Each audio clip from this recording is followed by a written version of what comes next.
જૂનાગઢ ભૂતનાથ મહાદેવ મંદિર ખાતે સ્વર્ગસ્થ સૂર્યકાંતભાઈ આચાર્ય ભાવવંદના કાર્યક્રમ યોજવામાં આવ્યો હતો, જેમાં સેવા સાદગીના સ્વરૂપ સૂર્યકાંતભાઈને અર્ધ્ય આપવાના આ દેવી કાર્યક્રમમાં ભૂતનાથ મંદિર ખાતે સ્મૃતિ પર્વ નિમિત્તે યોજવામાં આવેલ હતો। આ કાર્યક્રમ ખાસ સૂર્યકાંતભાઈની જીવનશૈલી આધારિત જીવન કવનની શિક્ષા દીક્ષા સ્વરૂપે નવી પેઢી સુધી પહોંચાડવાનો પ્રયાસ કરવા માટે યોજવામાં આવેલ। આ તકે કાર્યક્રમ અધ્યક્ષ તરીકે મુક્તાનંદ બાપુ, ઉદ્ઘાટક મહેશગીરી બાપુ, મુખ્ય મહેમાન પૂર્વ શિક્ષણ મંત્રી ભૂપેન્દ્રસિંહ ચુડાસમા, પૂર્વ આરોગ્ય મંત્રી હેમાબેન આચાર્ય, અતિથિ વિશેષ ડૉક્ટર ચેતનભાઈ ત્રિવેદી, સમિતિ ચેરમેન પ્રફુલભાઈ ત્રિવેદી સહિત સૂર્યકાંતભાઈ આચાર્ય સ્મૃતિ પર્વ સમિતિના તમામ સભ્યો ઉપસ્થિત રહ્યા। તેમજ ઉપસ્થિત મહાનુભાવે તેમના જીવનની ખાસ વાતો યાદ કરી ભાવાંજલિ અર્પણ કરી હતી। 52માં જ્યારે દેશ લેવલે જનસંઘની સ્થાપના થયા પછી દરેક રાજ્યોમાં જનસંઘની સ્થાપના કરવામાં આવી।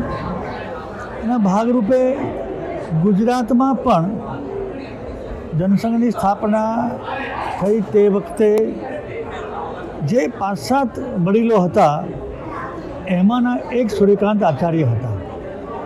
સ્વર્ગસ્થ માનનીય કેશુભાઈ પટેલ, સ્વર્ગસ્થ માનનીય ચિમનભાઈ શુક્લ, નારસિંહભાઈ પઢિયાર, આ બધા જ લોકોએ ગુજરાતમાં જનસંઘની સ્થાપના કરી। એક ઉદ્યાનને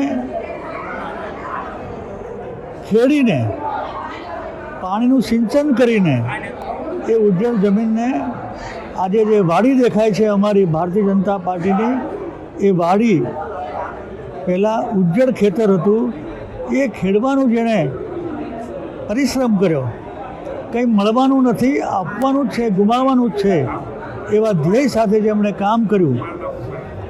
પૂર્ણ સમયના કાર્યકર્તા તરીકે વકીલાત છોડી અને જૂનાગઢથી રાજ્ય લેવલે જેમણે કામ કર્યું, એમની સ્મૃતિમાં આજે સ્મૃતિ પર્વ અર્ધ્ય એ કાર્યક્રમનું આયોજન જૂનાગઢમાં બધા શ્રેષ્ઠીજનોએ કર્યું છે।